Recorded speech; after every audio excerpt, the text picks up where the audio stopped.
여러분들은 모두 스스로 내가 어른이다라는 생각을 하고 계신지를 좀 여쭤보고 싶어요. 그리고 또 어른이라고 생각하시거나 혹은 아직은 아니야라고 생각하신다면 어른은 뭐지?에 대한 생각도 좀 여쭤보고 싶고요. 우리는 진짜 어른이 될 수 있을까? 그래서 만약에 어른이 되지 못했다고 느낀다면 어떻게 하면 어른이 될 수 있을까에 대한 부분들을 한번 나눠드리고자 합니다. 그래서 오늘 강연 주제는 그냥 늙지 말라입니다. 커뮤니티에서 화제를 가지고 있는 그런 하나의 내용들이 들어있는데 이 그림이에요. 아, 와, 여럿 죽이고 돌아왔어, 10대가. 아, 진짜네. 기원전 10대는 전쟁을 하고 결혼을 하였지만 지금 10대는 그렇지가 않고 난 무서워요 뭐 그런 얘기 나온다 그런 얘기들입니다.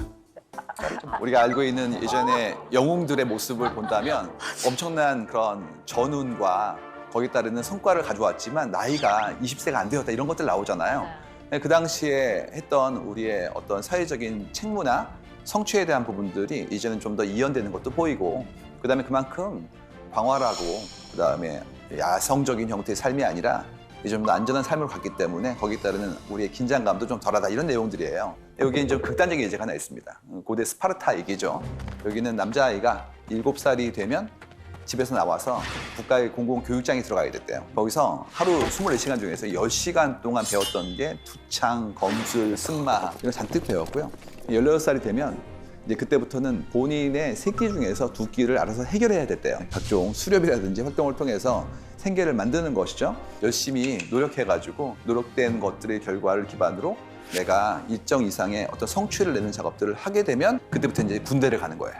군대를 가서 이제 10년 정도의 시간 동안 열심히 해서 시민이 되어서 시민이 된 다음에 결혼을 하였다 뭐 그런 얘기가 나옵니다. 그러면 이제 7살부터 30살까지 이제 성인 어른이 되기 위한 노력을 엄청나게 많이 해야 되고 그만큼의 역할을 해야지만 사회 일원으로서의 어떤 권리라든지 그런 부분들을 얻게 되었다는 얘기죠. 그래서 이걸 보고 나면 7살부터 나와서 30살까지 그야말로 평지풍파를 다 겪고 난 다음에 어른이 되는 거예요. 30세의 스파르타인과 너무 극단적이지만 지금 우리가 막 열심히 공부를 해가지고 직장 생활을 시작하는 나이가 대략 30살 정도로 지금 바뀌었거든요. 준비 기간이 길어지고 있기 때문에 그러면 이제 그 두 사람의 고민의 어떤 종류나 거기에 따르는 어떤 체감이라는 것은 참 다르겠구나라는 생각을 합니다. 그래서 항상 예전에 문헌들을 읽으셨을 때 그분들의 어떤 삶에 대한 치열함이라는 것이 우리랑 다르다라는 부분들을 염두에 두셔야 돼요. 물론 그분들이 더 훨씬 힘들게 사셨고 우리가 편하다 그런 얘기는 아닙니다. 왜 그러냐 하면 삶의 무게라는 게 다극적이기 때문에 때로는 그 무게와 이 무게가 동등비교가 안 될 수도 있기 때문이라는 것이죠. 그렇다면 그만큼의 강박을 좀 내려놔야 되는데 쉽지 않은 그런 사회에 살고 있다는 게 이제 우리의 어려움이라는 거죠. 그래서 나이라는 거를 다시 한번 좀 고민해 봐야 될 것 같아요. 예를 들어서 내 나이가 몇 살이야? 그러면 약간 연령이 높으신 분은 금방 답이 안 나옵니다. 또 있죠.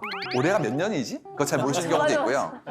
그다음에 제일 헷갈리시는 건 뭐냐면 달, 일은 거의 잊으시고 그다음에 요일만 기억하시더라고요. 그래서 내일이 뭐 토요일이야 뭐 이렇게. 그래서 이거 보고 있으면 우리 생각이 반복되어지면서 나도 모르게 감각이 좀 무뎌지는 것도 있고 거기에 따르는 인지가 예전에 아주 어렸을 때의 새록새록함이라는 것들은 좀 경감되는 것들이 이렇게 나온단 말이에요. 그래서 김상준님은 지금 본인이 대략 몇 살 정도라고 인지하고 계세요? 저는 45살 이후로 나이 세는 걸 잊었어요. 아니 그래서 사람들이 나이를 사실 물어보면은 저는 몇 살이에요 물어보면 아침 몇 살이에요라고. 진지할 시간도 안 배워야 주시고 돼. 진짜. 그거 배워야 돼요. 여기에 나오신 패널분들뿐만 아니라 여러분 모두 다 예전보다는 훨씬 더 젊은 나이를 가지고 계세요. 저희 아버지 세대와 같이 계산할 수는 없다는 얘기죠. 그래서 현대 나이 계산법이라는 걸 들어보신 적 있을 거예요. 한때 뉴스에서 유행했던 거였는데 뭐였냐면 나의 나이 곱하기 0.8을 하세요. 이런 내용이었습니다. 그러니까 이게 한때는 엄청나게 뭐 사람들한테 회자되면서 주로 연령대 높으신 분들이 술자리에서 계속 이 얘기를 하셨던 그런 경험을 가지고 있습니다. 제가 원래는 몇 살이지만 지금 나이 계산법을 한다면 이렇다니까 라고 말씀을 해주시는 거예요. 그랬을 때 김상준 씨는 아까 이 나이 계산법으로 따진다면 말씀하셨던 거가 비슷하지 않습니까? 비슷합니다. 다시 여쭤- 45.6이 나오더라고요. 아 그렇군요. 네. 오, 서경석 씨는 이 나이 계산법이라면 몇 살이 되시는 거죠? 전 정확히 40. 오, 설수연 씨? 저는 37살. 아, 네. 저 28살. 네. 저도 32살. 네, 이렇게. 그래서 받았던 나에 대한 사람들의 기대나 인지와 비슷하게 나와요. 근데 이런 계산법이 왜 나오게 된 거냐에 대한 어떤 로직을 좀 설명드리고 싶은데요. 이 논리는 이겁니다. 현재 총인구 중에서 85세 이상인 인구 분포가 있거든요. 이 인구 분포가 50년 전에 68세 이상의 인구 비율과 비슷하다는 거예요. 그렇기 때문에 우리 전체 인류가 이렇게 건강하게 오래 사는 그런 비율이 일정히 움직였고, 그렇기 때문에 68세는 현재 85세에다가 0.8을 곱한 거기 때문에 그걸 기반으로 현대 나이는 말이야 0.8을 곱해야 돼 라고 말씀을 주신 거예요. 우리 이걸 들으면 꽤 그럴싸해 보이기도 하고 일단 기쁘죠. 그렇지 않습니까? 뭐 만 나이로 했을 때 2살을 깎는다는 것만으로도 굉장히 흥분되었던 기억이 있는 분들이라면 충분히 그러하다고 볼 수가 있어요. 그래서 그렇게 본다면 60세는 48세, 그 다음에 70세는 56세, 그리고 80세 같은 경우에는 88이 64니까 64세가 되는 겁니다. 진짜 이 방송을 보시는 분들은 일단 너무 기뻐지시는 거죠. 그것만으로도. 실제로 그러할 정도로 우리의 건강 수명이 더 길어지고 있고 그만큼 활동성도 커지고 있으니까 말씀드릴 수 있을 것 같아요. 근데 이게 0.8은 뭐 매직 넘버로 곱하는 것이 옳다 이런 얘기는 아니에요. 왜 그러냐면 이 부분들이 지금보다 더 수명이 길어질 분들한테는 더 작아질 수 있습니다. 예를 들어서 우리 다음 세대가 뭐 140살 이상의 세월을 살 수 있다면 그분들 같은 경우에는 그렇지 않고 뭐 0.6이 될 수도 있는 것이고요. 뿐만 아니라 살고 있는 지역의 보건복지, 문화와 관습 이런 모든 것들이 내 생애 주기에 있어서의 나의 노쇠함이라든지 거기에 따른 활발함에 대한 부분들을 저해하거나 증진할 수도 있으니까 이 부분도 역시 달라질 수 있고요. 그리고 또 한 가지는 우리가 사는 사람들의 지금의 삶의 패턴 중에서 본인의 노력도 있거든요. 이런 것들이 연결되기 때문에 일률적으로 경감된다 볼 수는 없어요. 확실한 건 뭐냐면 현대 사람들은 자신의 삶을 더 길게 보고 있다는 거예요. 그럼 어떤 일이 생기냐면 조급함이 좀 덜어집니다. 그러니까 제 입장은 이거였단 말이죠. 빨리 뭘 해, 이거 있지 않습니까? 그래서 그 나이 단계별로 꼭 해야 될 어떤 태스크 같은 게 있었어요. 그러다 보니까 그만큼의 시기를 놓치면 그야말로 극복할 수 없을 만큼의 격차를 내 안에 남기는 것 같고, 그 조급함이라는 것이 계속해서 내 삶을 이렇게 몰아가는 어떤 압박이 있었는데 이젠 그렇지가 않고 좀 쉬었다가 천천히 해도 돼, 이런 부분들의 여유를 이제 우리한테 준 것이 아닌가라고 선물로 볼 수 있다는 얘기죠.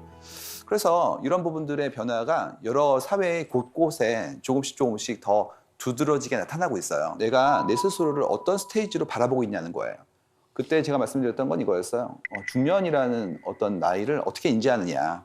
7년 전 얘기였습니다. 그래서 그때는 뭐였냐면 중년은 몇 살일까요? 여쭤보면 이렇게 나왔었어요. 뭐 30대 분들은 40대, 40대는 50대라고 그랬고요. 50대는 60대라고 그랬어요. 무슨 적어도 난 아닌 거예요. 사람이 자기한테는 굉장히 너그럽고요. 상대에게는 박하거든요. 그렇기 때문에 나는 아니고 이렇게 말씀하시는 걸 봤었는데 그 사이 어떤 일이 벌어졌냐면 송가인 씨 팬클럽이었어요. 이런 게 나왔습니다. 팬카페 글 하나였는데 제목이 이거예요. 50대 후반 이상 되시는 청년분께 호소합니다. 이거였습니다. 그래가지고 청년분들 다 모이세요. 대상은 누구냐면 50대 후반 이렇게 적시하신 거예요. 내용 읽어보면 이런 겁니다. 우리가 가진 거는 시간과 돈밖에 뭐가 있습니까? 그러니까 빨리 이렇게 걸기해가지고 다 같이 모여서 다 같이 멜땡 가입해서 빨리 우리 송가인 씨 음악 열심히 들어서 스트리밍 횟수 늘리자고, 이 얘기가 올라온 거예요. 그래가지고 그때 알았던 건 두 가지였죠. 첫 번째가 뭐였냐면 50대 후반은 청년이구나, 이걸 알게 되었고요. 두 번째는 뭐였냐면 이분들이 이제 새로운 미디어라고 불리웠던 스트리밍 서비스, 그다음에 팬덤 문화 이쪽에 빠르게 들어오고 계시구나, 이걸 알게 된 거예요. 예전 같았으면 그분들 같은 경우에 자기 자손분들이 무슨 팬클럽 활동한다 그러면 이렇게 혼냈던 이분들입니다. 대신 그렇지 않고 본인이 막 분홍색 옷 입으시고 지방 공연 가시고 가서 막 몇 시간씩 댄스 하시고 굿즈 만들어서 막 서로 나누고 막 이러고 계세요. 더 무서운 건 자금력이 있으시기 때문에 밥차를 부르고 있습니다. 이게 불과 7년 만에 일어난 일이에요. 그래서 알게 된 게 뭐였냐면 우리가 예전보다 더 젊게 살고 있구나. 그 다음에 문화의 어떤 수용이라는 것들이 예전처럼 세대별로 다르지 않구나, 이런 것들을 알게 된 거고요. 또는 그런 걸 기반으로 우리가 해야 되는 건 뭐냐면 그분들이 예전처럼 그 스테이지에 이런 일을 하세요. 뭐 예전 같았으면 이런 거였죠. 나이가 드신 분들끼리 계신 곳에 가서 그분들끼리 함께 지내세요. 이게 아니라 여러 다양한 형태의 사람들과 함께 활동적으로 즐기시는 것들이 가능하다는 부분들이 보여지게 되는 거예요. 제가 얼마 전에 본 유튜브 동영상 다는 댓글이 뭐였냐면 이거였어요. 60대 청년인 나의 입장에서 바라본다면 이거였습니다. 본인을 정말 그렇게 믿고 계신 거예요. 그렇기 때문에 우리가 알고 있는 기존의 유년기, 소년기, 청년기라는 부분들에 대한 정의가 다 달라질 것 같다. 넓어질 것뿐만 아니라 그만큼의 스테이지를 계속 구가하고 있다는 자신감으로 갈 수 있도록 어떻게 도울 것인가에 대한 것들도 좀 고민을 해봐야 되지 않을까 생각을 합니다. 우리가 알고 있는 삶에서의 어떤 변화 중에서 어떤 사람들이 좀 옛날 분들이에요. 이런 내용들이 좀 포함되어 있었거든요. 그래서 뭘 했었냐면 그때 꼰대 테스트라고 그랬었어요. 그래서 이제 이렇게 있을 때 그거 보시면서 다 이렇게 자괴감이 받았던 기억이 있는데 네.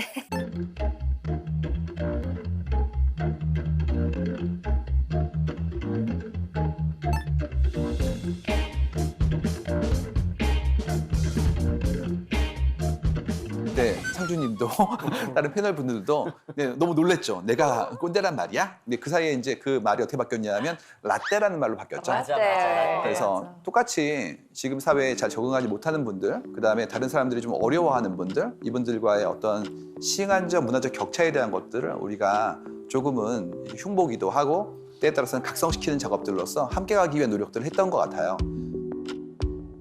최근에 어떤 내용이 많이 올라오고 있냐면 뭔가 나 새로 시작했어요 이런 것들이 엄청 올라옵니다. 그래서 뭐 골프를 배우는 분도 계시고 그다음에 테니스를 배우는 분도 계시고 그림을 그리기도 하고 또 나이가 드신 분 중에서 뭐 드론 자격증부터 코딩에 새로운 것들을 엄청 시도하는 분들이 나왔어요. 그래서 예전 같았으면 학원 가야지라는 것이 굉장히 어린 학령기에 젊은 잘하는 분들이었다면 지금은 거의 모든 사람들이 이제 그렇게 새로운 걸 배우는 것들이 굉장히 일반적인 형태의 내 패턴이 되고 있거든요. 그래서 김 대리님 야근 좀 해주세요 그랬더니 안 돼요. 이유가 학원 가야 돼요.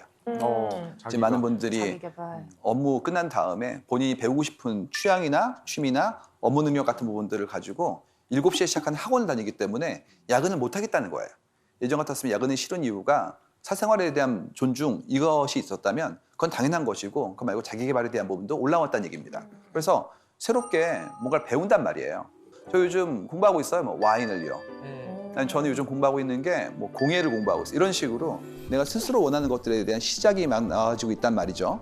다시 시작하는 거에 대한 용기와 시도에 대한 것들이 좀 더 많이 나오는 것들이 보인다는 얘기고 그러다 보니까 이제는 뭐가 나오고 있냐면 내가 이렇게 새로 시작하는 일들이 이전에 들었던 어른다움에 대한 것과 같은 거냐 다른 거냐에 대한 부분들의 새로운 정의 같은 것들이 이제 우리에게 굉장히 큰 숙제로 나오고 있는 것 같아요. 그래서 나이만 어른이 아니라 나 진짜 어른 맞아?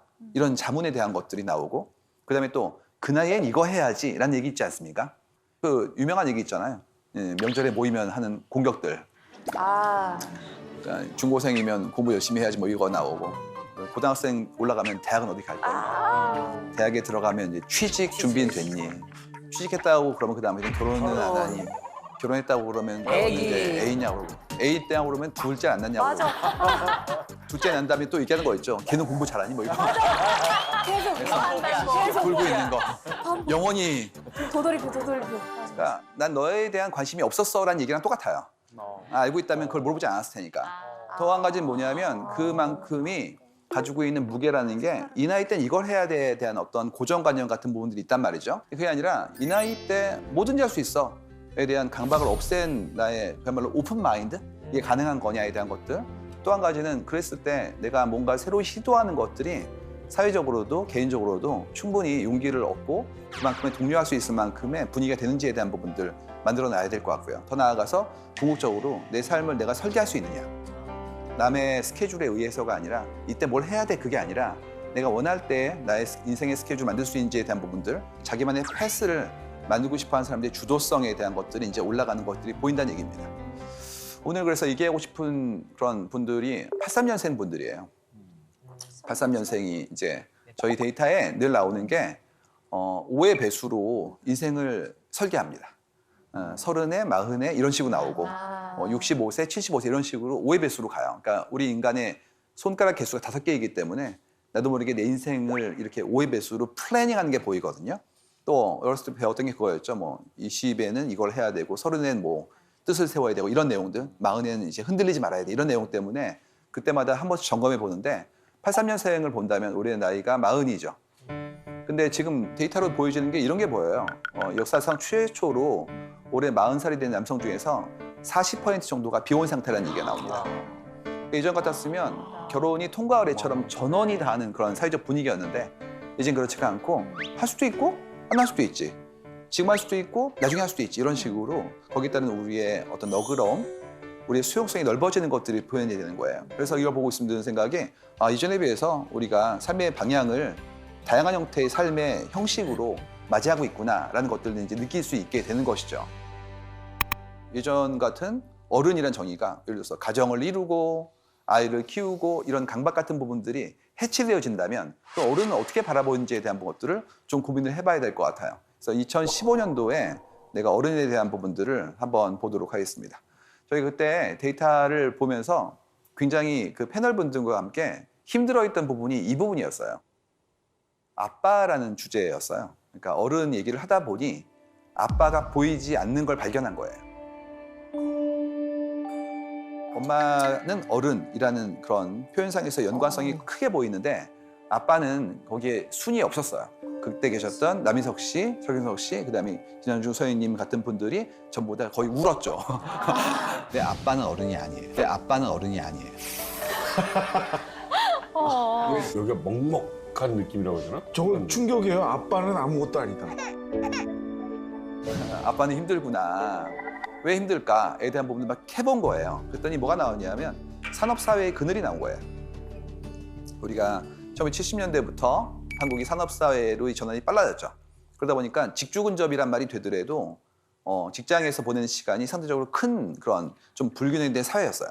그러다 보니까 예전 방식의 어떤 농업시대라든지 그때는 그 집과 일터가 이게 분리가 잘 안 돼 있었거든요. 그러니까 아이들이 항상 일하시는 분들을 볼 수가 있고 교류에 대한 것들이 기본적이었는데 그렇지가 않고 이제 우리가 얘기하는 거대한 어떤 공장, 사무실 이런 식으로 출퇴근이 되다 보니까 이제 물리적으로 분리가 되고 그다음에 그 당시에는 총력전이었죠 거의.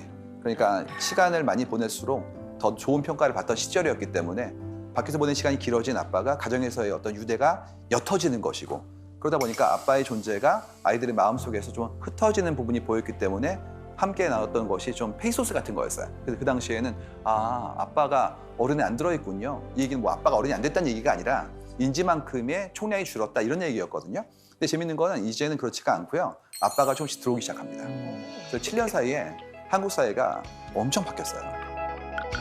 이게 어른의 연관어인데요. 2019년도부터 2022년도까지 꾸준히 변화하는 걸 보면 지금 남편과 아빠가 이제 드디어 순위 안에 올라오기 시작합니다. 그래서 오늘 제가 드릴 이런 이야기에 사실 가장 큰 얘기 중에 하나가 이 얘기예요. 그러니까 이전에 우리가 알고 있었던 아빠에 대한 이미지는 이런 거였어요. 아빠는 나랑 시간을 같이 보내기 좀 어려운 분. 그 다음에 가족과의 유대가 그렇게 원활하지 않았기 때문에 사랑하는 마음은 있지만 표현 자체가 서툰 분. 이런 내용이 있었고 그래서 2015년도에 그것 때문에 우리는 되게 슬퍼했었고 근데 그 사이에 여러 가지 일이 벌어졌는데 첫 번째가 양성의 고용의 어떤 이런 기회가 좀 더 균등해지려고 노력하는 것들. 두 번째는 그만큼의 인식이 있는 분들이 가정 내에서 우리 간에 상호 접촉이 도와오는 내용들, 그다음에 보육과 육아에 대한 부분들을 함께하는 내용들이 커진 것들. 근데 우리 삶에서 일과 삶의 밸런스에 대한 것들이 이제 조금씩 압력이 행사되어지고 있죠. 뭐 주 5일제, 그다음에 또 52시간제, 근무 시간에 대한 부분들의 효율화에 대한 것들, 이런 모든 것들이 예전보다 가정에서의 아빠의 어떤 시간을 늘려주고 있는 거예요. 그러다 보니까 그만큼의 내용들이 더 포함되어진 것도 1번 있고요. 두 번째는 팬데믹입니다. 그 사이가 일어났던 일들이 이제 가족끼리 보내는 시간이 늘었다는 거예요. 소셜 디스턴싱이라고 그러죠. 그러니까 이제 가정 내에서 함께 시간 보내는 일이 늘어난 거예요. 그러다 보니까 우리가 지금까지 잊고 있었던 가정의 중요함, 가족의 소중함에 대한 부분들, 유대에 대한 것들, 이런 모든 관습들이 새롭게 만들어지는 겁니다. 그래서 이걸 보고 있으면 드는 생각이 이제 우리가 알고 있는 삶의 정상화가 도모되기 시작했구나. 그다음에 팬데믹이 너무 힘든 일이었는데 사실상 그 친구가 우리한테 일깨워 준 것도 있었구나라는 것들을 다시 한번 반추해 볼 수 있을 것 같아요. 이런 모든 변화를 이제 어떻게 바라볼 것인가에 대한 것들을 확장해서 그럼 남편이라는 키워드 좀 보도록 하겠습니다. 좋은 남편은 어떤 남편일까요? 어떻게 생각하십니까? 좋은 남편은 집안일을 함께 하는 남편. 제가 그 사람입니다. 좋은 남편은 계속 달라지려고 노력하는 남편인 것 같아요. 이제 제가 어떻게 살아가는지를 팬데믹이 있는 동안에 다 보니까 그동안에 밥은 본인이 하고 쓰레기도 자기가 버리고 이렇게 계속 달라지더라고요. 그래서 이렇게 사람이 좋은 방향으로 변할 수도 있구나. 그래서 좋은 남편이란 계속 달라지는 사람. 뭐 약간 이런 식으로 기준이 바뀐 것 같아요. 흥미로워요. 지금 말씀하신 내용들이 다 포함되어 있거든요. 좋은 남편에 대한 데이터를 뽑은 게 있는데요. 어떤 게 나오냐 하면 친구 같은 아빠의 요리를 좋아하고 집안일을 함께하는 사람이에요. 그게 현재 좋은 남편의 어떤 이미지로서 표현되기 시작했습니다. 그리고 그 밑에 순위를 보면 예전 방식으로 본다면 좀 더 다채로운 것들이 올라오는 게 보이는데요. 뭐가 나오냐면 재미라는 말이 나오고요. 재미. 네, 여유가 있어야 되고요. 진심을 다해야 되고요. 눈치를 있어야 되고요. 눈치. 눈치가 있어야지. 그다음에 노력해야 되고요. 노력. 마지막에 센스가 있어야 됩니다. 센스 있어야지. 센스. 예전에 한국에서 원하던 건 뭐였냐면 가정의 중심으로서 부양의 책무를 다하고 뭐 이런 식이었어요. 예전에 아빠에게 가해지던 텐션이 좀 더 다채로워지는 게 보이시죠? 여기 데이터 속에서 박하선님의 남편이 유수영 씨가 굉장히 좋은 남편으로 이야기되고 있어요. 아이를 잘 돌보고 그다음에 본인이 하시는 집안일이나 요리라는 것이 능숙하시잖아요. 그래서 이게 그냥 급조된 게 아니라 늘 이렇게 살아왔던 것들에 대해서 사람들이 많이 감동하고 하나의 롤모델로서 인식되는 것들이 보여지거든요.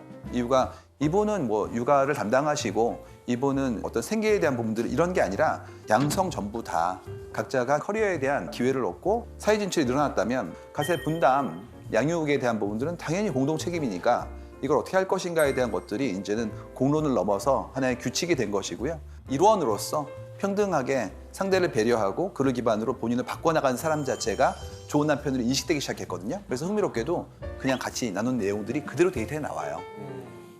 그래서 여기서 하는 컨시퀀스가 뭐냐면요. 남성의 육아휴직자의 비율이에요. 아직도 멀었죠. 근데 희망적인 건 뭐냐면 비율이 늘고 있어요. 예전 같았으면 남성분께서 육아휴직을 한다고 했을 때 더 나이가 드신 예전 완고한 분들이 이러면 안 되는 거 아니에요? 그러니까 예전 방식은 생계를 책임지고 있으니까 그만큼의 책무를 하기 위해서라면 직장에서의 총력을 해야 되는 건 이런 얘기들이 이제는 아니요. 다녀오세요. 그다음에 부럽네요. 이미 컸기 때문에 그런 기회가 안 되니 이번 기회 잘 보세요라는 부분들이 너무나 많이 바뀌고 있단 말이에요. 근데 그게 불과 7년 만이에요. 그렇기 때문에 우리 삶이 느리게 바뀌는 것 같아도 굉장히 빠르게 바뀝니다. 그래서 좋은 남편이라는 얘기로 다시 돌아가 본다면 좋은 남편의 연관어와 같은 부분들이 이제 상위에 들어가는 것과 상승하는 것과 하락하는 게 있어요. 일단 기본적으로 상위에 들어가는 건 뭐냐면 아빠는 친구이기도 하고 그다음에 재밌는 사람이어야 되고 우리와 함께 음식도 만들고 집안일도 함께하는 사람이야 라는 게 기본이에요. 요리가 확실히.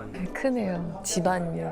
근데 지금 올라가고 있는 건 뭐냐면 신뢰감을 줘야 되고 나의 자존감을 키워 올릴 수 있고 본인 스스로 자기 관리를 하고 있는 사람이고 그다음에 살림에 대한 부분들은 이제 능숙하게 단순히 하는 것이 아니라 잘할 수 있는 부분들 그다음에 중요한 건 뭐냐면 좋은 사위가 이제 올라가기 시작했습니다.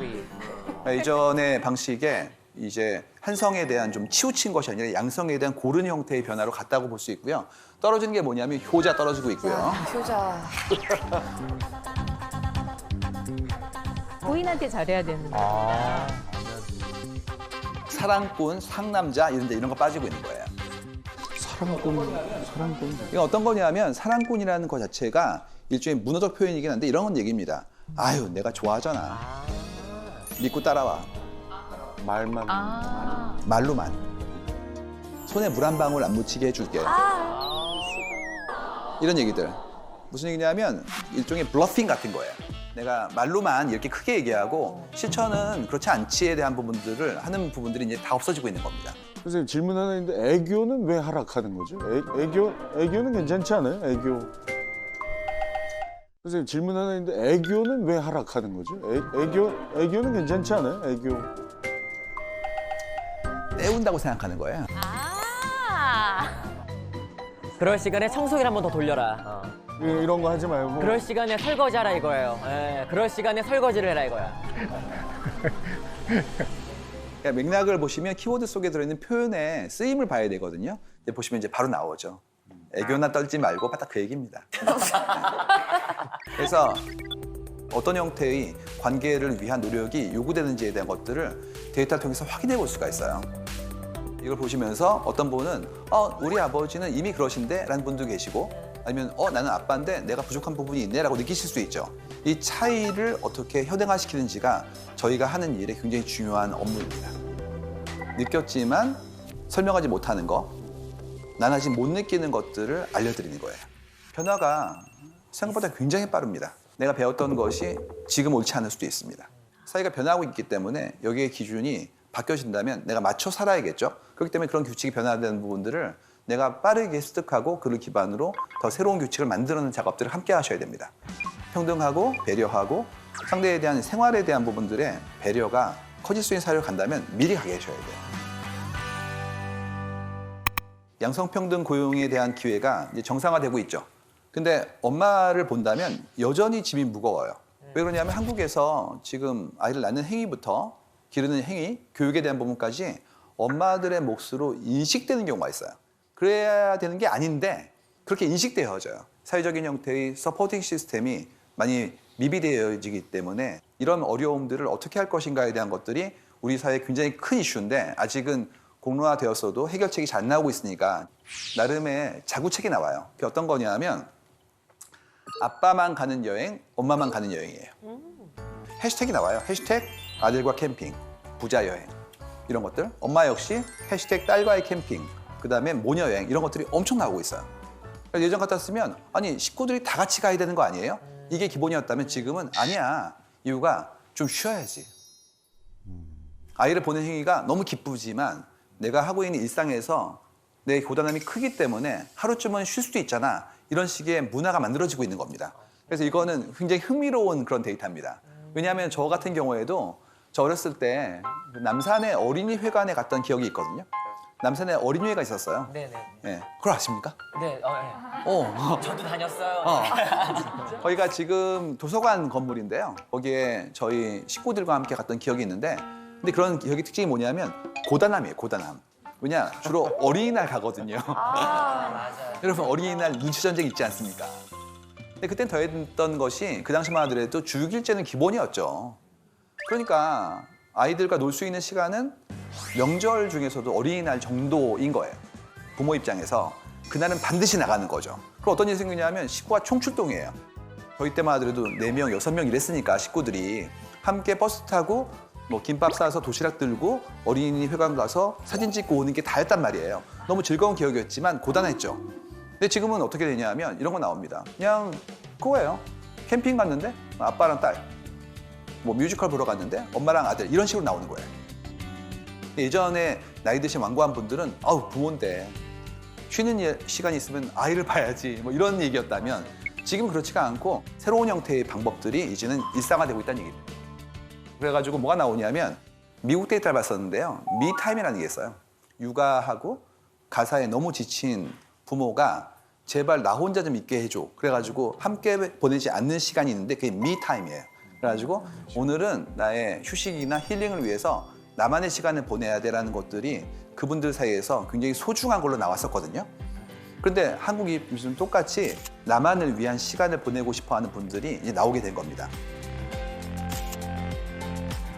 이런 현상을 실감하고 계신가요?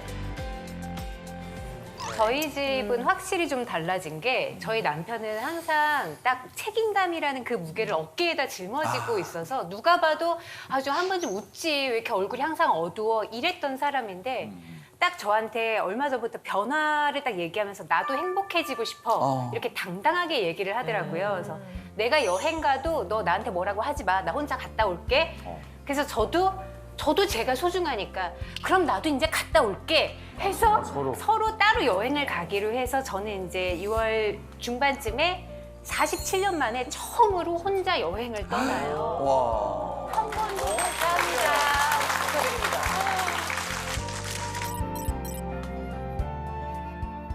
예전 같았으면 한쪽의 어머니나 아버지만 데리고 온 그런 식구들 보고 사이가 안 좋은가 봐 뭐 이런 얘기 나왔다면 맞아. 지금 뭐가 나오냐면 저 집은 사이 좋네. 저렇게 시간을 보호해 주다니 이런 식으로 인식이 바뀌고 있는 거예요. 그래서 이런 변화를 보고 있으면 드는 생각이 내가 중요해지고 있구나. 내가 중요해요. 옛날에 뭐였냐면 나는 가족의 일원이에요. 나는 회사의 일원이에요. 나는 집단의 일원이에요. 그러니까 나는 안 중요해요. 우리가 중요한 거지. 이런 얘기였어요. 지금 그렇지가 않고 우리 가족이 소중하죠. 하지만 나도 소중해요. 본인을 주체적으로 인식하는 형태의 자각이 커지고 있다. 이런 것들이 한국 사회의 굉장히 소중한 변화입니다. 그리고 중요한 건 이때 팬데믹이 이런 형태의 움직임과 시도를 더 활성화시키고 있어요. 그렇기 때문에 이런 부분들의 변화는 앞으로 더 빨라질 것이다 라고 저희는 조심스럽게 설명을 드릴 수 있습니다. 그래가지고 이게 회사 같은 조직은 워낙 나이 많으신 분부터 젊은 분들까지 섞여 있기 때문에 이때 문화 갈등이 엄청나게 나오는 거예요. 예를 들어서 이런 게 나오는 거죠. 저 이번에 2주간 휴가를 가고 싶은데요. 왜요? 휴가를 가고 싶으니까요. 휴가의 목적을 쓰래요. 휴가. 휴가의 목적은 휴가지. 그걸 왜 얘기해야 되는 거지? 그때부터 갈등이 시작하는 거예요. 그럼 안 된다는 둥 뭐 이런 얘기 나오면 그때부터 이제 거의 이제 이상한 나라로 가기 시작하는 겁니다. 이게 어떤 거냐? 회사는 식구인데 회사 식구들을 이렇게 버리고 가면 안 되는 거 아닌가?에 대한 내용들. 근데 요즘 젊은 직원분들이 하는 얘기 있거든요. 제일 싫어하는 말이 뭐냐면 가족 같은 회사라고. 가족은 집에 있다는 거죠. 그래서 이게 전부 다 인식의 차이예요. 그래서 그분은 옳았죠. 20년 전에. 현재 휴가 가시는 분은 지금 옳은 거예요. 그럼 이제 그러면 예전에 기준을 갖추셨던 분이 바꾸셔야 되는 거예요. 끝도 없어요. 이런 얘기들 나오면 이제 전통 얘기 나옵니다. 추석 얘기 나옵니다. 이제 가슴에서 막 쓸어내리시죠. 단어가 가지고 있는 무게감이 너무 커가지고 그 얘기 딱 들으면 이제 막 철렁하시는 분들이 계신데 저희가 알게 된 건 뭐였냐면 추석과 제사라고 하는 것들, 명절이라고 이제 총칭하는 것들과 그다음에 예전에 어떤 김장이라는 우리의 리추얼이 예전보다 빠르게 줄고 있다. 이 얘기였어요. 그다음에 거기에 대한 사람들의 감도가 예전처럼 이렇게 완고하지 않다. 예전에는 무슨 소리냐, 조상을 위해서 정성껏 차린 음식을 줘야 되는 건 당연한 거고 드리는 건 지금은 아니다. 뭐 마음이 있으면 되는 거지 이런 식으로 좀 너그러워지는 게 보여요. 이유가 사회적 거리두기. 그래서 지난 2년 넘게 안 가도 되는 이런 어떤 엑스큐즈가 나온 거예요. 심지어 국가에서 가지 말라고 그러셨어요. 그래가지고 이 대안들이 나온 게 차에서 이렇게 오랜 시간 보내는 거는 스트레스가 있었죠. 집콕으로 이제 대행하고 그다음에 돈 봉투는 너무 쉬운 게 메신저로 보내면 됩니다. 맞아. 그다음에 추석 음식 엄청 많았잖아요. 뭐 음식 처리도 문제였고 허리 아프고 쌓여진 뭐 설거지도 더불어 나온 거였는데 이제는 그렇지 않고 집밥으로 해서 명절에 분위기를 낼 수 있는 간단한 요리들을 뭐 HMR이나 이렇게 만드는 것들을 보여주고 간소화된 거예요. 근데 그렇다고 해서 우리가 추석과 설이라는 명절에 대한 생각이 없어지지 않느냐? 그렇지는 않고 다른 형식으로 개성하는 것들도 표현해주고 있다는 얘기입니다. 그리고 보면 드는 생각은 뭐였냐면 그렇게까지 해야 됐었을까 지금까지? 이런 얘기 나오죠. 이제는 합리적으로 재정의해보자. 화목에 대한 부분이에요. 예전 같았으면 남편과 아내가 각자의 시간을 보내는 것들은 화목하지 않은 것이다 라고 얘기했는데 그래서 예전에 화목하다는 건 주로 어떻게 나오냐면 밥상 같이 받는 거 그 다음에 TV를 앞에 놓고 있는 거 결합된 건 TV 보면서 밥 먹는 거 시쪽이었죠. 그래서 일단 그 집에 가장 중요한 중심부에 TV가 있고 그 앞에 상 차려놓고 뭘 먹으면서 같이 보는 거 이 정도로 나와 있었는데 이게 굉장히 큰 게요. 화목함이란 어떤 것인가에 대한 부분들에 우리가 가지고 있는 예전의 기억들이 있거든요. 드라마에서 재현되기도 해요. 그런 장면이. 예를 들어서 응답하라 시리즈 같은 거 보시면 식구들뿐만 아니라 심지어 옆집 친구도 와서 TV를 같이 보고 있죠. 바글바글. 이렇게 막 응원하고 그때의 어떤 열정이나 공감에 대한 것들이 엄청나게 아름다운 옛날 추억으로 인식되잖아요. 근데 지금 그거 불가능하거든요. 네.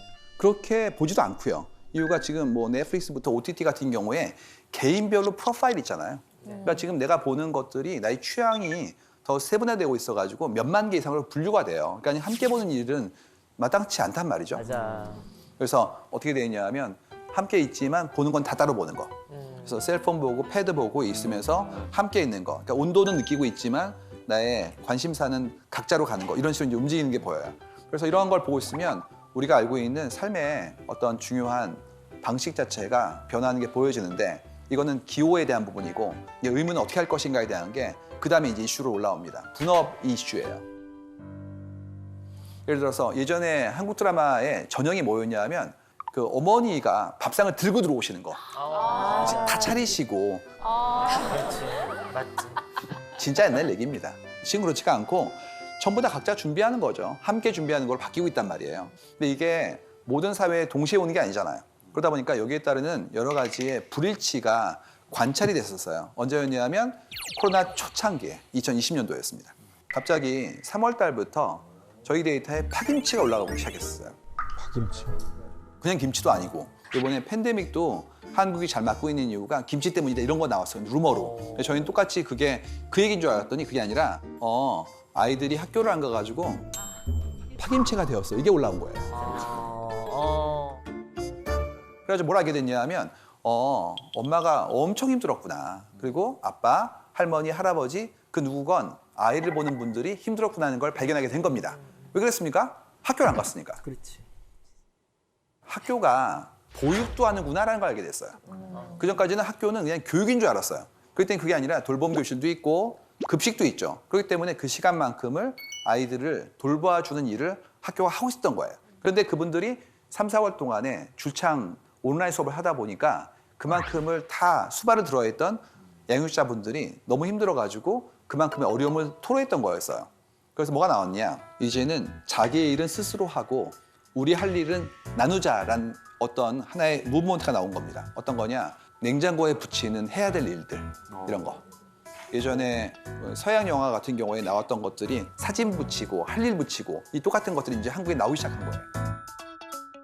집안일의 분업화에 대한 것들은 이제 규칙이 좀 더 정교해지고 있다. 이 부분이에요. 이거는 함께 살고 있으니까요. 그렇기 때문에 예전처럼 누군가 희생하고 전체를 맡아주는 게 아니라 각자의 일을 각자가 하고 함께하는 일도 분담하는 구조로 가는 것들이 보여지는 게 가장 최근에 저희가 바라보는 삶의 변화 중에 하나예요. 누군가의 희생을 전제로 한 게 아니라 자신의 일을 할 수 있는 독립된 인격체로서 자라기를 우리는 희망하고 있는 거예요. 그럼 어떻게 되죠? 독립적이고 배려하고 어려움들을 나누는 형태의 좀 더 삶이 풍요로워지는 사회로 갈 수 있겠죠. 우리가 보통 성년이라고 그러면 법적인 어떤 나이라고 하니까 나이만 20살이 넘으면 성년이죠. 그렇기 때문에 이거는 뭐 그냥 기준 같은 것들이라고 볼 수 있는데 우리가 보통 언어에서 어른 그러면 칭찬이에요. 아, 어른 다 됐네. 그다음에 또 어른 같다 얘기하면 굉장히 칭찬이죠. 그래서 자신의 삶을 책임질 수 있고 그다음에 제대로 사는 사람들을 어른이라고 우리는 희망하는 게 아닐까에 대한 부분을 봅니다. 근데 이렇게 얘기하고 나면 두렵죠. 나 어른인가? 맞아. 내가 내 책임 있는 삶을 살고 있느냐? 그다음에 그걸 위해서 어떤 부분들의 노력과 거기에 따르는 자산을 취득했는지에 대한 것들이 궁금해지는 거예요. 사람들은 보통 어떤 수준에 도달해야지만 어른이라고 이제 불러왔단 말이에요. 여기서 중요한 건 뭐냐면 어른이 어떤 사람이냐에 대한 우리의 퍼셉션이 있는데 이 뒤가 걱정이라는 거죠.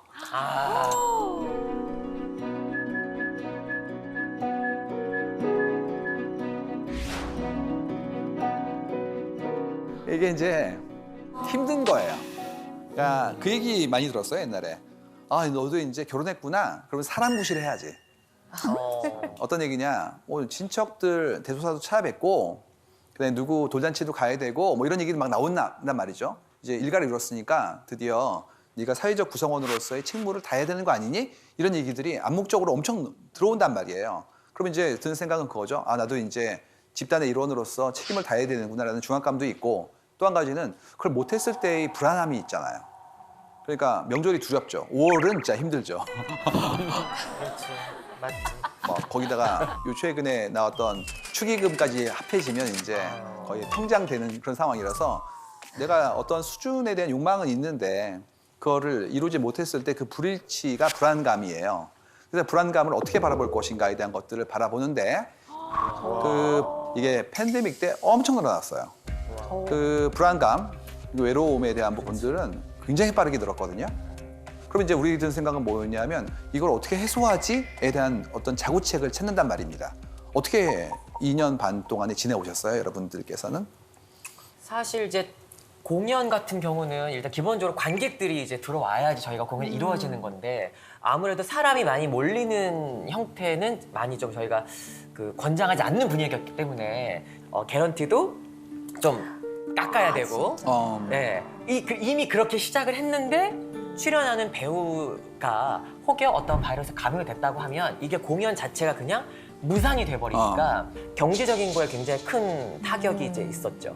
오늘 오신 모든 분들이 똑같은 일을 겪으셨을 거예요. 그러니까 불확정해지는 거예요. 그렇죠. 그러니까 내일 일을 알 수가 없고 지금의 나의 기반이라는 것이 얼마만큼 유리 같은지를 알게 된 거거든요. 내가 미래에 대해서 잘 몰라왔는데 그 미래에 대한 기존의 아주 작은 기준마저도 흔들리기 시작하는 거예요. 그럼 이제 어떤 일이 생기냐면 불안감이 커집니다. 그만큼 불안감이 때에 따라서는 우울감으로 오기도 하고 병리적 현상으로 나오기도 하고 이런 일들이 막 벌어지고 있죠. 그래서 이제 예전에는 꺼리던 정신과를 내과 가듯이 가는 거예요. 그래서 이제 그러한 부분들의 본인의 도움을 적극적으로 청하는 분들이 엄청 늘고 있어요. 그래서 예전 같았으면 뭐 현실이 때문에 정신과에 잘 가지 않아요 이러는 분들이 이제 그렇지가 않고 내가 직접 검색해 봤고요. 의지를 가지고 한번 극복해 보려고 하고요. 추천받았어 이런 식으로 적극적으로 바뀌고 있어요. 굉장히 다행이죠. 그래서 이런 부분들을 선택하는 능동적 키워드에 올라간다는 것은 우리가 그런 어려움을 예전처럼 이렇게 쉬쉬하거나 계속 방치하는 것이 아니라 내가 나름대로의 방법을 넘어선 전문가의 도움으로 이제 해결하고 싶어 한다라는 것을 볼 수 있죠. 그러다 보니까 이제 국민 멘토 오은영 박사님이 굉장히 소중한 분으로 올라오고 있고 심리 상담소 컨셉의 프로그램들이 엄청 인기를 끌고 있죠. 재밌는 건 예전에는요 그런 상담 코너 같은 게 주로 부부 상담이 많았고 그분들이 아침 방송에 나오시면 항상 그늘막 뒤에 있었어요. 그래가지고 얼굴 안 보여주시고 그다음에 목소리 변조하고 이렇게 나오셨는데 이제 그렇지가 않고요. 일반인 분들도 본인 얼굴 다 밝히시고 얘기하시잖아요. 이유가 다 힘들기 때문이에요. 맞아. 나도 힘들고 당신도 힘들고 우리 모두 힘든 겁니다. 그만큼의 어려움을 이제는 사방에 알리고 적극적으로 도움을 받고 있기 때문에 그만큼의 열려진 상황이라는 것이 우리에게 좀 더 나은 위안을 줄 수 있도록 바뀌고 있다는 얘기예요. 제가 얼마 전에 성윤섭 씨 케이스를 봤는데 상담 프로그램에서 본인 고민을 얘기하셨더라고요. 네. 용기 있게. 태어나서 처음으로 심리 상담을 오은영 박사님한테 얼마 전에 프로그램 때문에 받았는데요. 동업을 했어요. 이렇게 좀 아닌 게 판명이 됐어요. 제가 떠안아요. 그런 상황에서. 서경석 씨는 에러건트한 거예요.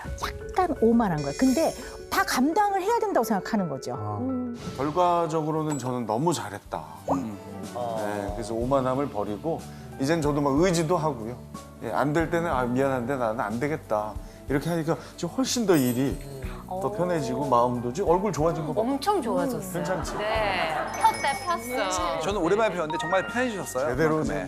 꽃 피우고 있어요. 그래서 나름 분야에 전공하시고 공부하셔서 힘들게 계시잖아요. 그분들이 예상외로 우리의 기대보다 더 높은 수준의 우리 삶에 대한 이해를 가지고 계신 경우가 꽤 있어요. 그래서 전문가들과 상의해 보시고 본인의 삶에 대한 어떤 지침을 받는 것도 소중하다. 재밌는 거는 이제 이때 도움을 얻어야 되는데 이 도움의 고민이 과연 나한테만 있는 것이냐, 우리 모두에게 있는 것이냐에 따라서 처방이 달라요. 나한테만 있는 거라면 내가 노력하고 내 환경을 바꾸려는 시도를 해야겠죠. 근데 그렇지 않고 우리 모두한테 있는 거라면 전체 문화를 바꿔야 돼요. 이 얘기를 좀 해보도록 하겠습니다. 이건 좀 시리어스한 얘기인데요. 인생 주기에 따라서 어떤 고민을 하고 있느냐 이제 이 문제를 본 거예요. 재밌는 거는 뭐 20대, 30대, 40대, 50대 다 각자 본인 삶의 스테이지에 맞는 고민을 합니다.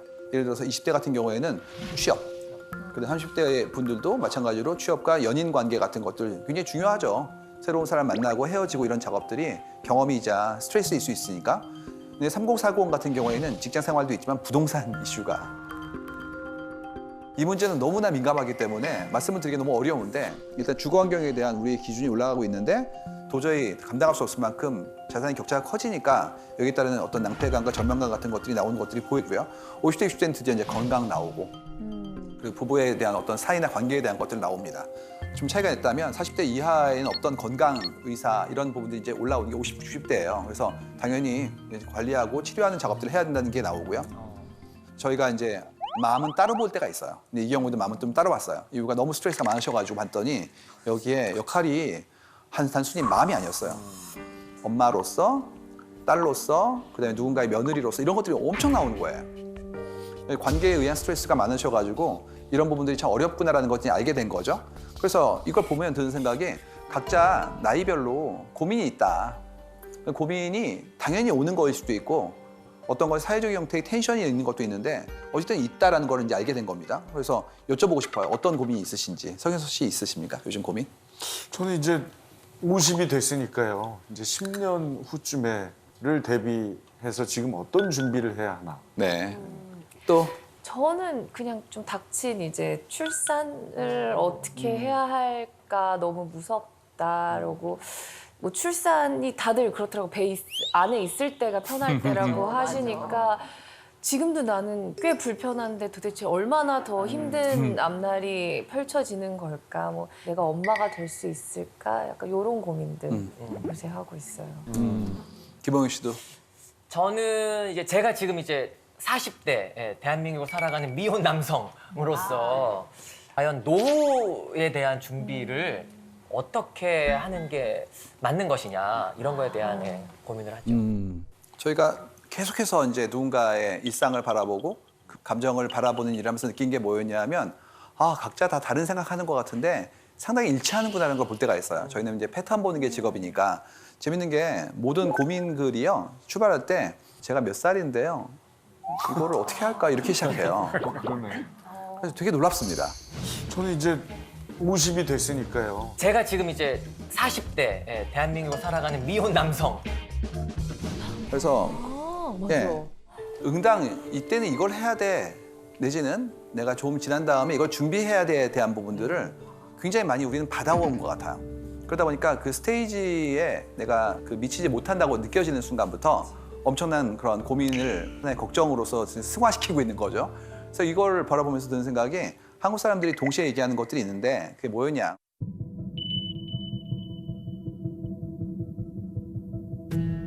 이게 바로 시간, 돈, 나이를 늘 얘기해요. 시간, 돈, 나이. 그러니까 이게 어느 순간인가 돈 나누기 나이에 대한 부분들을 가지고 본인의 인생의 성적표처럼 받아보는 분들이 나온다는 거죠. 재밌는 게 늘 자기 고민을 이제 누군가에게 얘기할 때 본인을 설명해야 될 거 아니에요. 특히 온라인 했을 때는 나에 대한 생각을 충분히 전달해야 가능하니까 출발 이런 식이에요. 제가 뭐 33살 여자 지방 사립대를 나와 학점이 3.3에 오랜 수업 생활 끝에 특허사무소에 입사해서 경력 6개월인데 한 달에 뭐 250만 원을 벌고 있는데 제가 정상적인 건가요? 뭐 이런 거 엄청 올라옵니다. 맞아. 어떻게 본다면 객관적인 지표들이죠. 나이라든지 뭐 경력의 기간이라든지 수입에 과다라는 건 지표이긴 한데 인생에 굉장히 다양한 형태의 어떤 요소들이 있잖아요.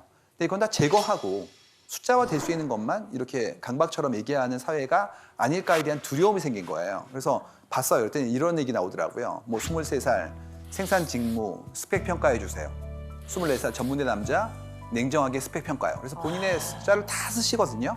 그다음에 이제 내가 현재 일을 하고 있는데 이거를 제대로 하고 있는 건가요? 다른 형태의 일을 하려면 어떻게 해야 되나 이런 부분들 여쭤본단 말이에요. 그래서 이때 스펙은 나이 대비 성과를 얘기하는 내용인데 원래 스펙이란 말이요. 이 기계장치의 명세를 뜻하는 말이기 때문에 인간한테 쓰면 안 돼요. 근데 우리는 나도 모르게 그 단어를 사람의 가치 기준으로서 쓰이고 있다. 이게 되게 좀 무서운 얘기죠. 왜 그런 거냐? 이게 이제 정해져 있는 자리를 놓고 싸우는 경기랑 비슷한 건데 이런 식이에요. 좋은 조직이 있어요. 훌륭한 조직이에요. 우리는 지금부터 새로이 조인할 분들을 모집해요. 이렇게 얘기합니다. 지원하세요. 누구나. 그럼 어떻게 됩니까? 자리는 10개 있는데 1000분이 오시는 거죠. 기준이 명확해서 저희는 이런 분을 원해요. 이러면 다행인데요. 그렇지가 않고 좋은 분이요.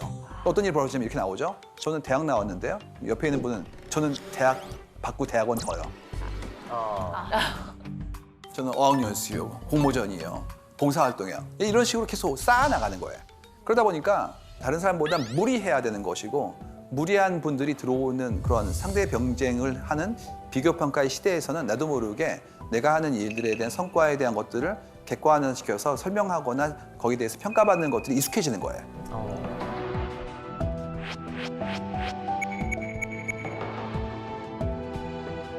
그래서 이런 얘기 나와요. 뭐 50대에 뭐 몇 억을 모았으면 정상인가요? 뭐 이런 거 나옵니다. 이게 어떻게 본다면은 사회 안전판의 부재라고 볼 수도 있어요. 내가 잘 살아오고, 그러니까 누군가 사회가 나를 놓치지 않고 돌봐준다면 이런 다급함이 없죠. 근데 알아서 해. 노년의 어려움은 네가 챙기는 거야. 그 순간부터 금전에 가치를 부여하는 거예요. 안전판이 되기 때문에. 그러다 보니까 그만큼을 모으지 못한 분들은 조급해지는 것이고 내가 그만큼의 금전을 모으기 위한 노력을 경주해야 되니 그때의 어떤 정해져 있는 스텝들을 제대로 밟고 있는지를 끊임없이 여쭤보는 구조들이 나오기 시작한다는 얘기들입니다. 근데 이게 한 사람의 문제가 아니에요. 우리가 가지고 있는 사회 얼개의 문제인 것이고 그래서 이런 부분들을 어떻게 좀 더 불안감 없이 살게 만들 것인가에 대한 것들을 같이 합의해 나가야 된다 이런 얘기들입니다. 그래서 이때 이제 기본적으로 나오는 것이 내 삶에 대해서 자각하는 거거든요. 난 이렇게 살아왔어. 근데 이게 어떤 기준에 못 미치게 되는 순간부터 나름의 어떤 스트레스를 받기 시작하고 그러면 이제 그때 준거가 될 수 있는 대상자와 기준을 어떻게 설정할 거냐에 따라서 내 기준의 행복감이 달라지는 거예요. 예를 들어서 내 친구가 어떤 굉장히 좋은 집을 샀어. 그러면 이제 그때부터 불안감이 커지는 거예요. 내가 어떤 사람이고 싶어 하는지에 대한 상을 만들지 않고 그 비교가 주관적인 비교가 아닌 객관적인 지표로서의 금전이라면 누구나 불행해지는 거예요. 이유는 내 친구 중에 제일 잘 나간 애랑 비교할 거거든요. 항상 그래요. 저희가 데이터에 엄청 많이 나옵니다. 근데 여기서 이제 어려운 건 뭐냐면 그런 수평 비교를 한 명만 다 한다는 게 문제입니다. 그러니까 철수는 집을 샀고요. 영희는 아이가 좋은 학교에 들어갔죠. 그 다음에 옆에 있는 영철이는 책을 써가지고 유명한 사람이 됐어요. 그러면 어느 순간인가 모두 다 부러운 거예요. 그러다 보면 그걸 전부 다 할 수 있는 사람은 존재하지 않는데 슈퍼셋으로서의 나의 자아를 형성해 놓고 그거에 모자란 부분만큼을 계속해서 자괴감에 들게 빠지는 악순환이 나오는 겁니다. 그렇기 때문에 이런 부분들의 어려움이 결국 어떻게 나오냐. 평균으로 알아요. 평균. 그러니까 이거를 인터넷 사용하는 언어로서는 평타라고 부릅니다.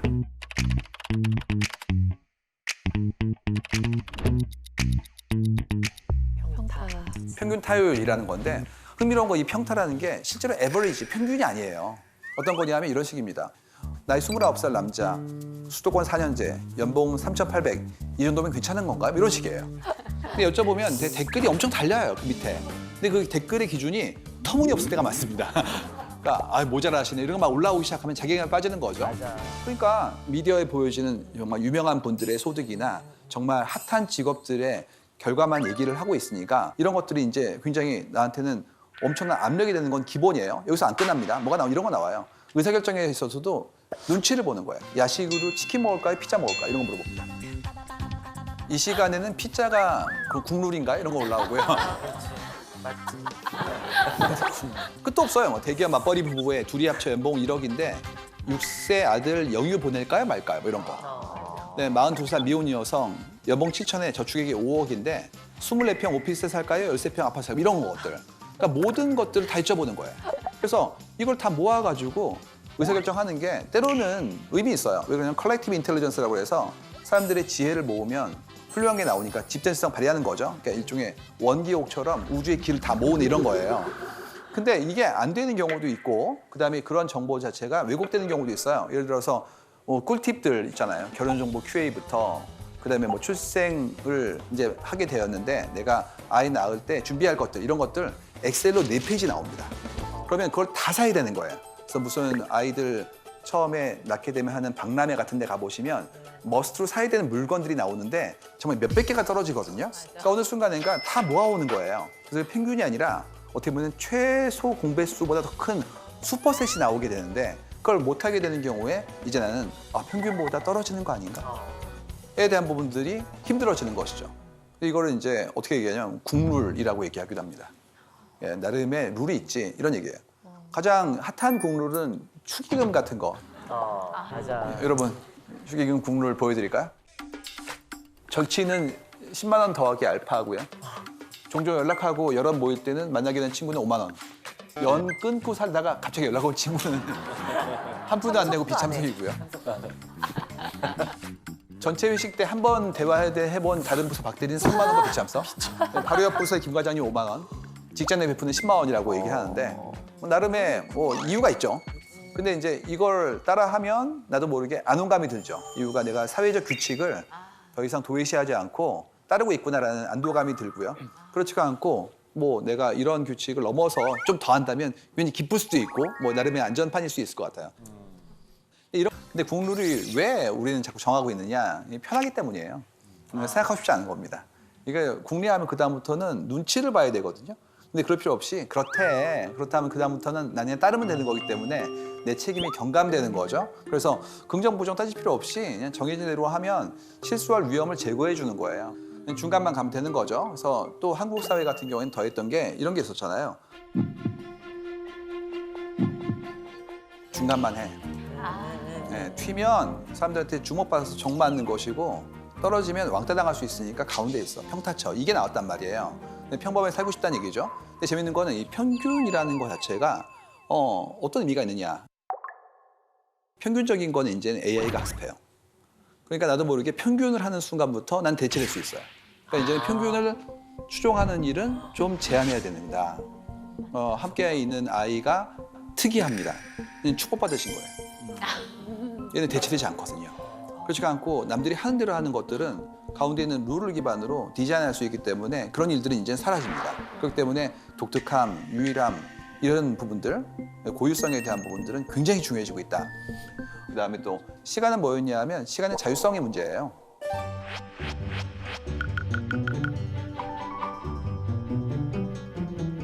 이건 이제 한국 사회에서 최근에 얻게 된 선물입니다.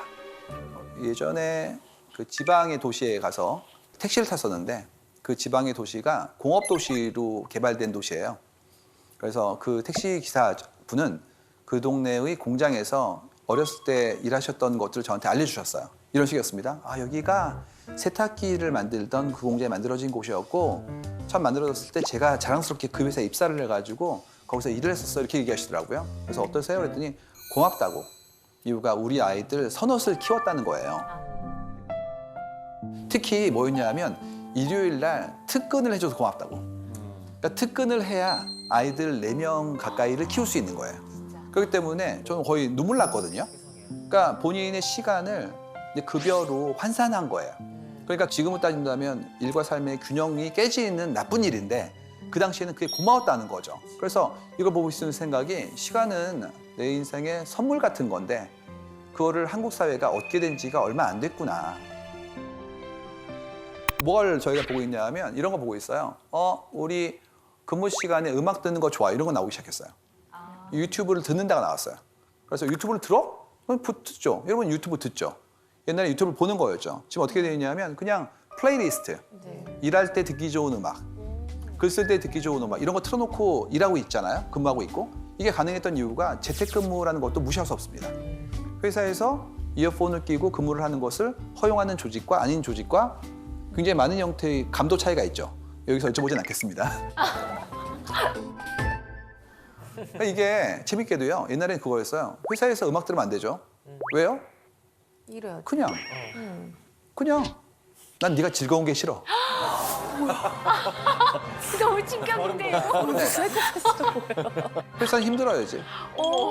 근데 무서운 얘기 많아요. 엘리베이터 타고 이게 올라가는데 나보다 젊은 직원분이 들어오셨을 때 그 직원분이 웃으면서 안녕하세요 그랬더니 요즘 좀 한가한가 봐. 이런 얘기들. 경직된 사고와 구조를 가지고 회사는 어려운 곳, 힘든 곳, 그러니까 열심히 하는 사람들은 어려워해야 되는 것, 이런 사고를 가지고 있는 분이 있다면 이어폰을 듣는 행위는 싫은 거죠. 집중하지 않으니까. 근데 여러분 어떻습니까? 이어폰을 듣고 공부하는 게 더 나은 분들도 있고 일할 때 빨라지기도 하죠. 노동요. 그래서 지금 그게 엄청 올라가기 시작했어요. 팬데믹 때. 이런 분들한테 출근에 다시 그랬더니 어떤 일이 벌어지느냐. 그만둘까? 이유가 업무는 잘하고 있는데 왜 가야 되는 거지? 내가 근무의 방식이라든지 형식을 선택할 수 없다면 그만둘까? 이런 것들이 미국에 나왔어요. The Great Resignation이라고 그래가지고 대퇴사다. 방식을 결정하고 싶다. 이유가 일을 2년 반 동안 했는데 성과가 냈다는 거예요. 그렇기 때문에 출근을 해야 되는 거냐에 대한 부분들이 치열하게 논의되고 있다. 이런 것들이 만들어지고 있습니다. 시간의 주체성을 갖고 싶어 하는 거예요. 출퇴근의 시간을 안 쓰고 싶어 하는 거예요. 내가 일하는 거소와 업무의 방식 자체를 어떻게 만들 것인가에 대한 것들을 내가 처음으로 고민하기 시작한 겁니다. 재밌지 않습니까? 왜냐하면 여러분 스카이프라고 해서 우리가 얘기하는 화상통신 시스템 그게 나온 게 2003년도예요. 근데 지금까지 우리는 20년간 안 쓴 겁니다. 왜냐하면 부장님이 안 썼으니까요. 그렇지. 맞지. 부장님이 나빴네. 나도 모르게 규칙을 합의하는 일들이 지금까지 시도가 안 된 거였고 이번에 할 수 없이 해봤는데 생각보다 너무 잘 되는 거예요. 그렇다면 이거를 어떻게 다시 되돌릴 것인가, 나아질 것인가의 선택을 함께하는 그런 굉장히 중요한 시점에 우리는 와 있다는 얘기입니다. 이런 부분들을 어떻게 할 것인가에 대해서 고민을 해보는 것이죠. 자, 이 끝도 없어요. 이런 부분들이 어떻게 움직이는지에 대한 것들을 좀 더 보도록 할까요? 세대별로도 좀 보다 일상 관심사에 대한 것들을 좀 바라보도록 하겠습니다. 일단 고용 이슈는 굉장히 중요해요. 2030, 3040 전부 다 일자리 고용 얘기들 나오고, 그다음에 5, 60대는 의료보건이 있지만 여기서도 일자리 고용이 나옵니다. 그러니까 우리가 지금 일자리라는 거를 뭐 생계에 대한 부분도 중요하지만 내 자아에 대한 표출 내지는 증거 혹은 그만큼의 시간에 대한 나의 주도성에 대한 포함되는 형태의 성과에 대한 것까지도 지금 고민하기 시작한 거예요. 그래서 일자리 문제는 굉장히 중요하게 되었다는 얘기죠. 재밌는 거는 이렇게 되면 일자리가 중요해진 만큼 직장에 대한 우리의 관심도 커져야 되는데 지금은 어떤 상태냐면 직장과 직업과 나의 커리어는 다른 것이라는 얘기가 올라오기 시작했어요. 옛날에는 들어가면 평생 동안 다니는 거죠. 그래서 우리 선배들 얘기 많이 나왔어요. 저분은 공기업에서 평생 동안 정년을 채우신 분이야. 뭐 이런 얘기를 나왔잖아요. 근데 지금 그렇지가 않고 그거는 직장이지. 근데 내 직업은 그걸 포괄하는 거고 내 커리어는 그것들이 모여진 거야. 이런 식으로 좀 확장되어진 거예요. 그렇기 때문에 이렇게 만들어진 것들이 어떻게 우리의 삶의 선택으로서 만들어지게 될 것인가에 대한 것들도 흥미로운 거죠. 예전 같았으면 어디 들어가? 뼈를 묻어 이런 얘기였다고요. 근데 지금은 뼈를 묻기 전에 회사가 없어집니다. 그러니까 우리는 오래 살고 조직은 예전보다 짧아지고 있죠, 턴이. 이유는 뭐 자본 시스템이 되면서 합병되어지거나 아니면 새로운 형태의 비즈니스를 만들거나 이런 일이 벌어지기 때문에 이제는 오히려 사람이 직장보다 직업보다 길어진 거예요. 직업이 사라지는 이후에도 나는 생존하고 있는 거예요. 그렇기 때문에 그만큼의 긴 나의 하나의 계획이라든지 내 생에 대한 어떤 새로운 형태의 어떤 갈림길을 선택하는 방법들을 해봐야 된다 이런 얘기들이죠. 그래서 이런 부분이 나왔어요. 이번에 코로나19와 함께 급상승했던 것이 자아입니다. 자아는 무엇이냐? 누구냐는 거죠.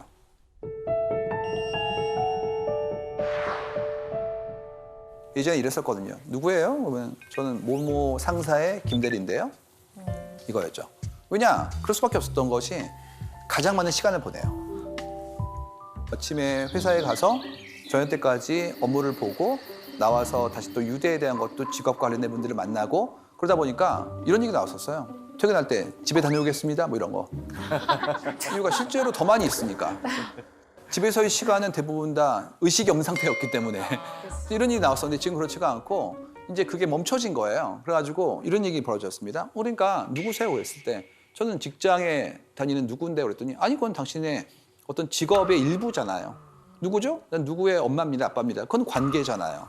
전 뭐 이런 학교에 나와 그건 당신의 중요한 학력의 일부잖아요. 이런 식으로 물어보게 된 거예요. 너 누구냐는 거죠. 대답이 궁해지는 거예요. 난 누구지? 여긴 어디지? 나는 무엇을 위해 살고 있지? 에 대한 부분들이 멈췄을 때 커진 거예요. 그러다 보니까 이제 이 부분을 내가 어떻게 하게 될 것인가에 대한 선택에 그 범주 속에 들어있는 나의 기준에 대한 것들을 묻기 시작했고 그러다 보니까 자아가 각성되기 시작했어요. 자, 각성된 자아는 도구로 쓸 수가 없어요. 그렇기 때문에 이제 깨어난 겁니다. 깨어났다면 내 삶의 주체로서 살고 싶은데 주체의 지향성과 거기에 따른 준비를 어떻게 할 것인가에 대한 것들을 우리가 동시에 느끼기 시작한 거예요. 그러니까 이런 부분들의 어떤 새로운 관계나 혹은 문화에 대한 것들을 어떻게 수용할 것인가를 고민해 보셔야 됩니다. 옛날에 제가 보고 기겁했던 광고가 뭐였냐면 하얀 자양 강장제 광고였어요. 주말에 부장님과 대리님이 함께 산을 오르죠. 대리님이 이렇게 힘들게 올라오고 있으니까 김대리 힘든가? 올라오면서 아닙니다. 그랬더니 다음 주에 또 올까? 뭐 이런 거. 폭력이죠. 근데 그걸 옛날에 뭐라고 했습니까? 유대라고 불렀습니다.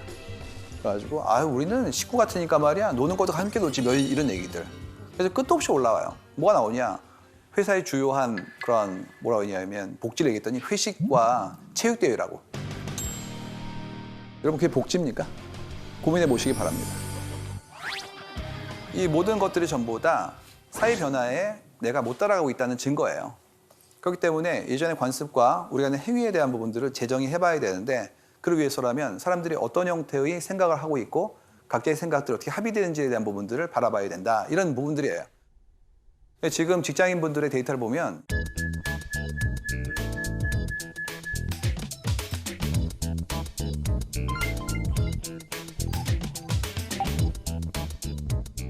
이런 얘기예요. 여기에 존재하지만 여기가 아닌 곳을 꿈꾸고 있다.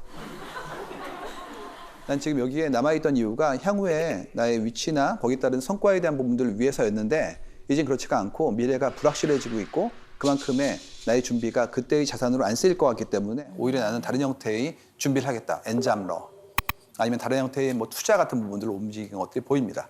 그래서 여기 계신 분들도 엔잡러가 많으실 거예요, 아마도. 그 키워드에도 나왔지만 제가 최근에 이제 공인중개사 자격증을 취득을 했고 또 제 개인 채널을 3년 전부터 또 운영하고 있고 제가 지금 하나 도전해보고 싶은 것 중에 하나가 드론 조종 자격증?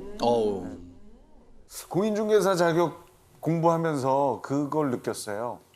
내 도전도 좋은데 주변 사람을 너무 힘들게 한다. 아니 왜냐면 이제 내가 일을 하면서 공부를 하니까 모든 남는 시간을 다 공부에 할애하니까 옆에서 애도 아빠 어디 놀러 가 하고 싶은데도 못 하죠. 아내도 모든 걸 혼자서 도맡아 했죠. 그래서 드론 같은 경우는 이제 저도 뭐 많이 봤고요. 찍혀도 봤고 아니, 쉽다는 얘기는 아니에요. 하지만 충분히 일상을 유지하면서 할 수 있는 도전이 아닌가. 저는 뮤지컬 배우로 데뷔를 했지만 뭐 드라마도 해봤고 영화도 찍어봤고 이제 홈쇼핑 요즘 완판남으로서 열심히 하고 있고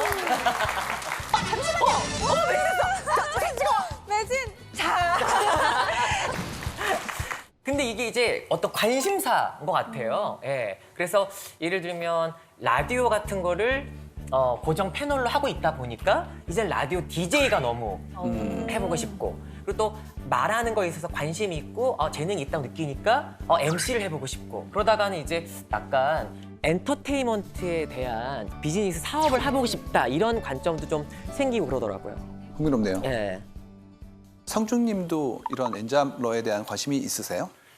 사실 저는 엔잡러에 대한 얘기를 하기가 조금 조심스럽습니다.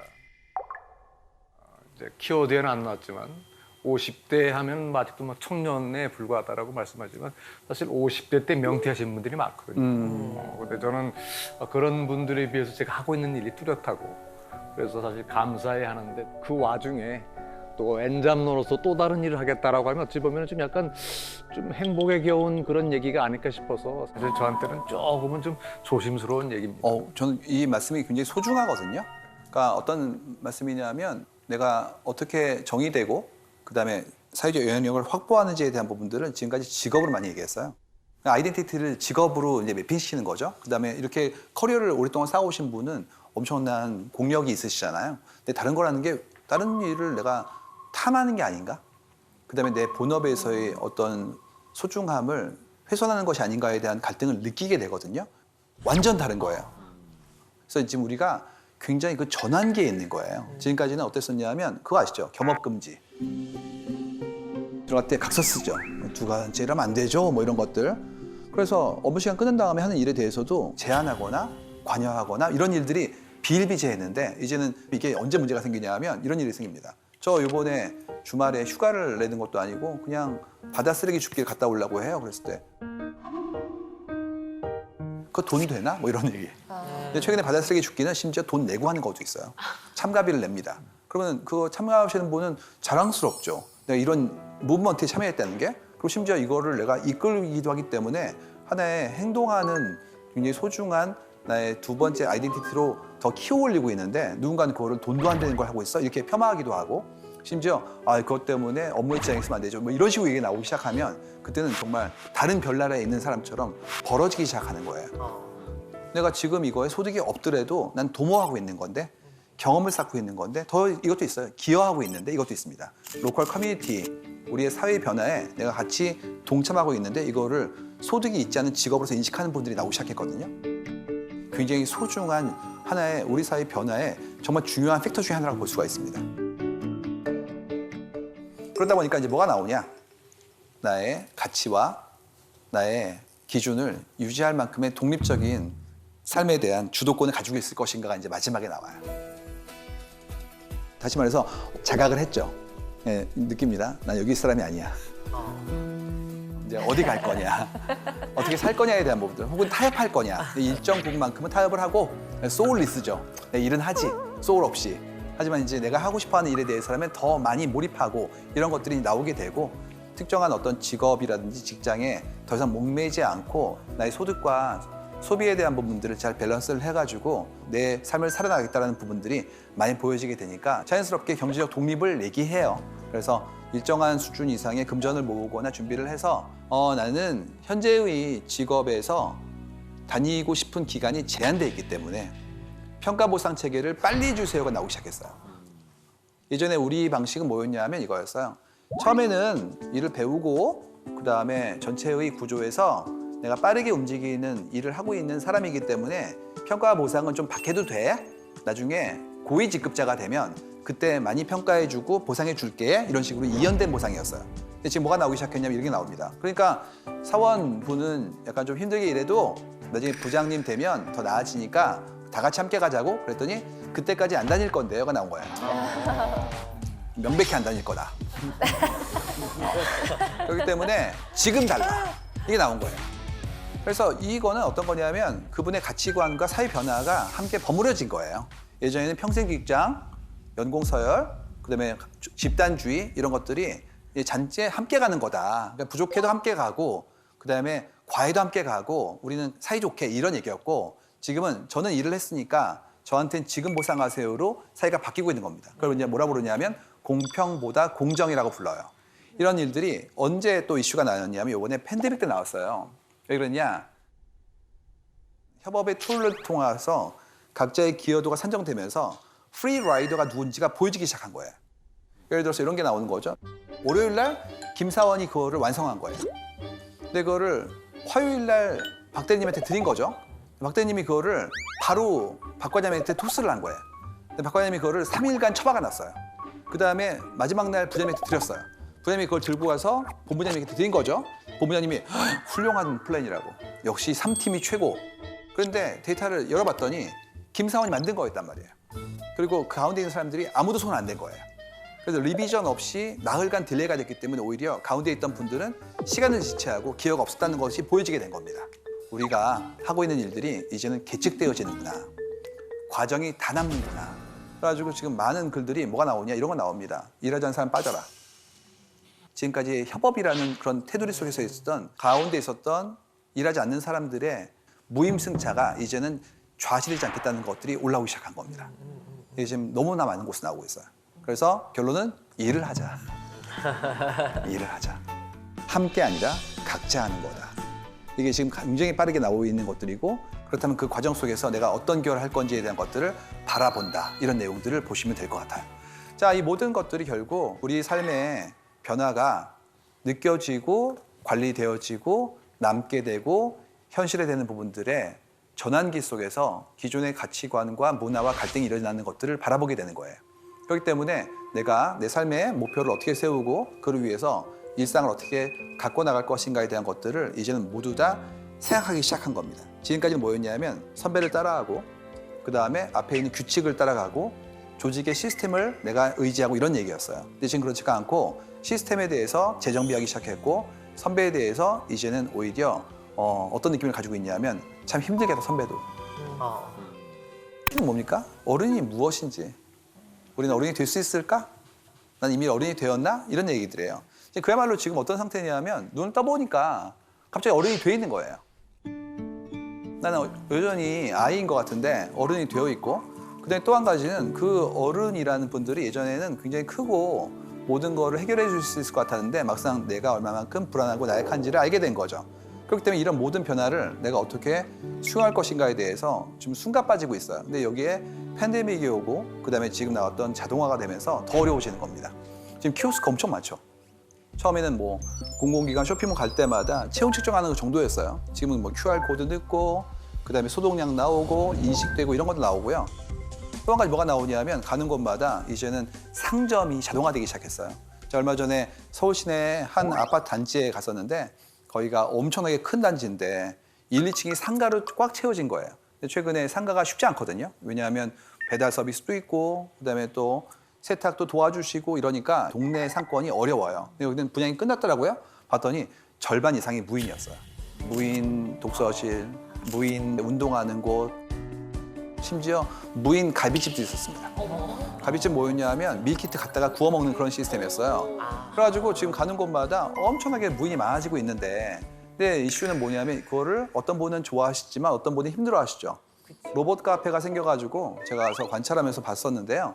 흥미로운 게 젊은 분들은 오셔가지고 아무렇지도 않게 앱을 사용하시고 앉아서 막 공부도 하더라고요. 근데 나이가 드신 분들은 들어오길 주저하시는 걸 본 거예요.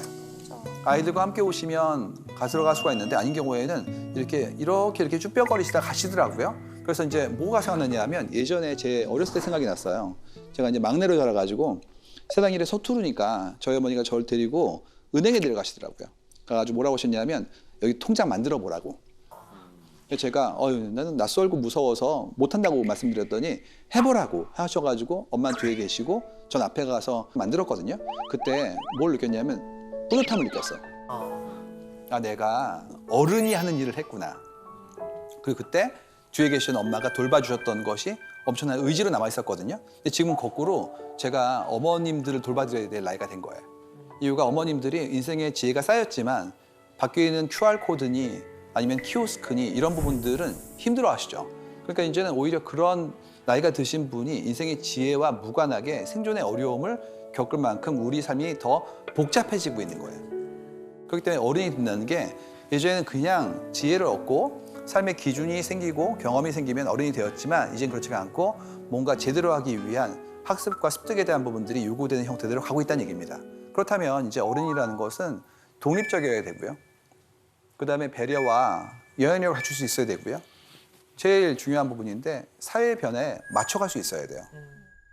이렇게 하는 거야가 아니라 이렇게 하는 거구나 라고 새로 배우고 그런 새로 배운 경험들을 어떻게 상대편에게 나의 지혜와 함께 녹여서 전달할 것인가에 대한 부분들을 바라봐야 되겠다라는 얘기가 이제 떠오르게 되었습니다. 얼마 전에 제가 좋아하는 한 영화 감독님이 티셔츠를 입고 오셨는데 너무 인상적이었어요. 제가 이제 가져왔습니다. 그 티셔츠를. 뭐라고 써 있냐면 Growing old is mandatory, but growing up is optional. 늙는 건 필수, 성장은 선택이에요.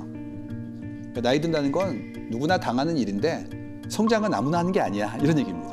여러분 어떻습니까? 예전에는 그냥 나이 든다는 게 어른이 된다는 게 당연히 내가 얻게 되는 것이라고 생각했죠. 좋건 싫건. 이제 그렇지가 않고 그건 늙는 거고요. 내가 어른의 제대로 된 어떤 위치와 거기에 따르는 책임을 전부 다 감당할 수 있을 만큼 한다는 건 성장한다는 얘기예요. 성장이라는 게 옛날에는 이런 식이었어요. 성장은 뭐 국가가 하는 거야. 경제 성장 이런 얘기였거든요. 근데 지금 그렇지가 않고 우리 아이 크고 있네. 잘하고 있네. 이게 성장으로 사적인 걸로 우리 사회가 좀 더 각자의 일상이 소중한 사회로 가고 있습니다. 그렇기 때문에 이만큼의 성장을 아이가 아니라 우리 모두 해야 돼요. 사회가 바뀌었기 때문에 그만큼의 성장을 갖지 못하면 이 사회에 있어서 함께 가는 사람들에게 짐이 될 수도 있고 그만큼의 나의 욕망이 제한될 수 있기 때문에 그런 것들을 어떻게 할 것인가에 대한 부분들을 바라보는 작업들이 필요하게 될 것 같습니다. 그래서 여기 계신 모든 분들, 강의 들으신 모든 분들이 그냥 단순히 나이 드는 것보다 자라나는 나에 대한 부분들에 대해서 집중할 수 있게 그를 통해서 더 지혜롭고 현명한 어른이 되시기를 제가 축복해 드리고 싶습니다. 감사합니다.